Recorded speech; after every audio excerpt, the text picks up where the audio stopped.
in you, or something close to that. I think it's very appropriate because as I walked in the room, I know I was in touch with something that was not, that was divine. I know I was. And it touches the deepest parts of our being when we are alive in a way that we have not been alive before, when we come in touch with such a thing. And it fills me and it fills us with hope.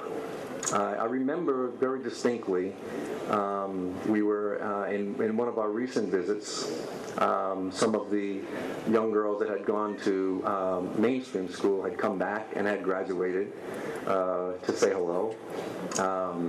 And while we were there, we were talking about, the children were telling stories about, again, how they got there.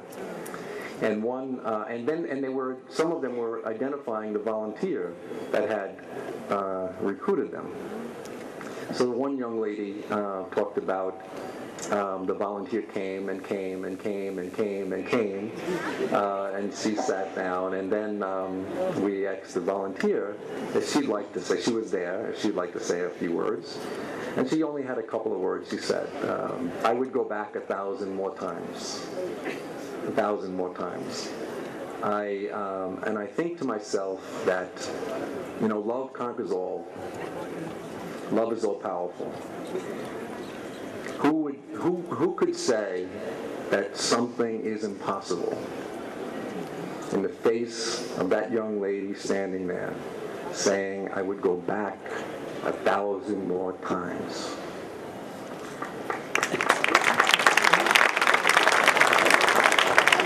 So I can only say congratulations on 20 glorious years.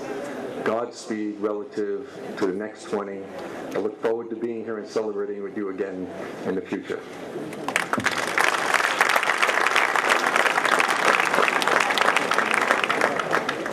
Thank you, John, for being always a great support. Many years ago, about 6 or 7 years ago, me and Shanta met Jairam Ramesh. And I remember what he said after hearing a story. You said, sir, is this true? This is true, sir, and I would like you to address this. And all the children and the youth who are assembled here, who have been given a new future thanks to the MB Foundation. Let me first of all congratulate the MB Foundation for completing the 20-year milestone. And I do want to say that Shanta Sinha has blazed a new trail, and she has shown what is possible, as she herself said, working with the government to providing assistance and providing all facilities so that young men and women can realize their full potential through education. In fact, she has redefined what child labor is. Government of India and state governments have their own definition of child labor. But Shanta Sinha's definition of child labor is very simple. Anybody who is not in school is considered to be a child labor. And it's a very simple definition. And I think she has demonstrated through her determination and dedication how one individual can make a very significant difference to the lives of so many people. I have been talking to my colleagues, Vijay Kumar, who has known Shanta Sinha, and her late colleague Nagarjuna, to see how we can partner with the MV Foundation, particularly in those districts of our country which are affected by Maoist violence, which are called the Naxal-affected districts. There are 78 such districts in India, out of which 8 happen to be in Andhra Pradesh alone. And listening to Shanta Sinha, it just struck me that we are putting all our faith in the CRPF, the Central Reserve Police Force, We should now put our faith in another CRPF, the Child Rights Protection Force. We are not going to win this battle against Naxalism and Maoism through police action alone. We are going to win it only through determined political mobilization, through a very sensitive developmental strategy that is tuned to the daily concerns of poor communities, particularly tribals, and most important in my view, to ensuring a life of dignity for the tribal communities, particularly when they are secure in the knowledge that they are not going to be subject to harassment and injustices by local administrations, particularly the local forest and the local police administrations. Andhra Pradesh has demonstrated how we can combat Maoist violence and Maoist ideology through a combination of political activity, developmental interventions, and also very effective intelligence gathering and police action. All three have to go hand in hand. One of the emerging features of the Maoist ideology is the progressively reducing age of recruits. It is really a matter of grave concern for us that increasingly Naxal cadres are comprising of young boys and girls in the age group of 12 to 15. And I think it is here that we can work with the MV Foundation in a much more focused manner. I'm very happy that Shanta Sinha has said that child rights and child development programs should be considered as the mainstream poverty alleviation programs. They're not really part of the Ministry of Rural Development's portfolio right now. But if in the long run we are going to make a dent on the attractiveness of Maoist ideology for young boys and girls who, because of the force of economic circumstances, are forced to join these cadres, I think it is only through the involvement of organizations like the MV Foundation that we are going to make a difference. I was just reading the brochure of success stories, and I came across Chatla Prabhanjan. I don't know whether Chatla Prabhanjan is here or not.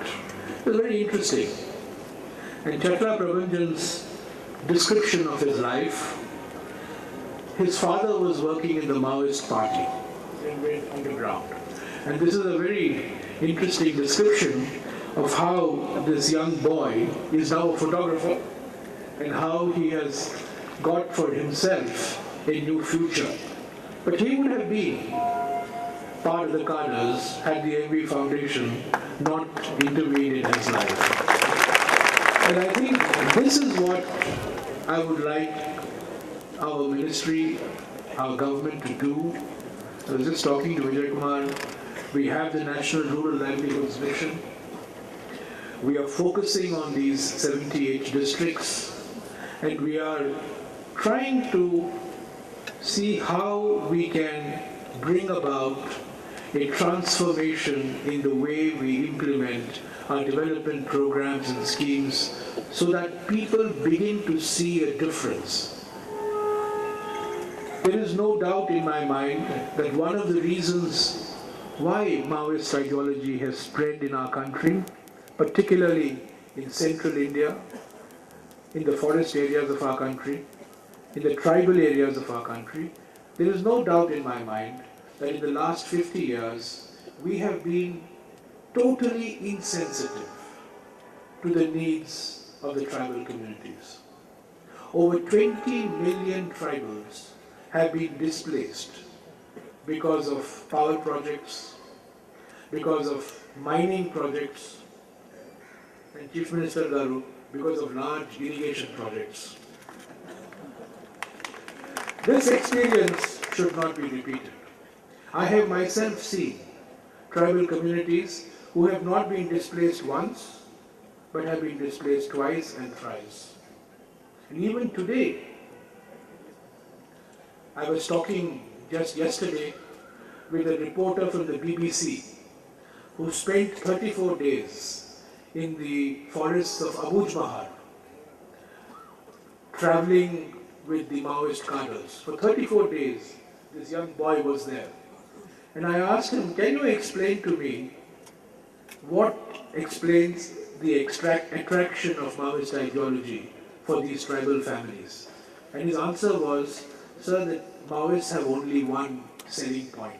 They keep telling the tribals, look what happened to the Bailadila project. Your land you have lost, you have not got any alternative employment, the R&R that was promised to you has not been carried out. How can you believe this government? You must believe us. It's a very simple message. And it is this message that we have to counter. This is not a battle of guns and drones and planes and helicopters. This is a battle for the minds. It's a psychological warfare we are involved in. And unless we change the way our forest administration works, unless we change the way our tribal administration works, unless we change our approach to mining, which is causing such serious ecological and social havoc across the country, and unless we are serious about resettlement and rehabilitation, which accompany industrialization, I'm afraid we're not going to win this battle. So therefore, I think the full association of organizations like the MB Foundation is going to be essential, and I look forward to working with the MB Foundation in these areas in order to provide an environment in which children have meaningful opportunities for going to school, not just going to school, but for being retained in schools, and not just being retained in schools, but for also actually achieving outcomes, tangible outcomes for their lives in these schools. And I think this is a huge challenge ahead of us. We have made a small beginning. In fact, I see my friend Yadaya sitting there, who has worked with Shanta Sinha, and Yadaya has been working with, I have been working with him for the last couple of years, and we want to bring people like Yadaya who can quote Paulo Freire and Albert Camus, and also mobilize youth towards a constructive channel. Take the youth away from the path of violence, from the path of destruction, and bring them into the path, the normal path, in which they can fulfill their life's aspirations in a peaceful and harmonious manner. So let me congratulate the MB Foundation, let me congratulate Shanta Sinha, and wish her all the very best as she embarks on the next 20 years of her magnificent effort. Thank you.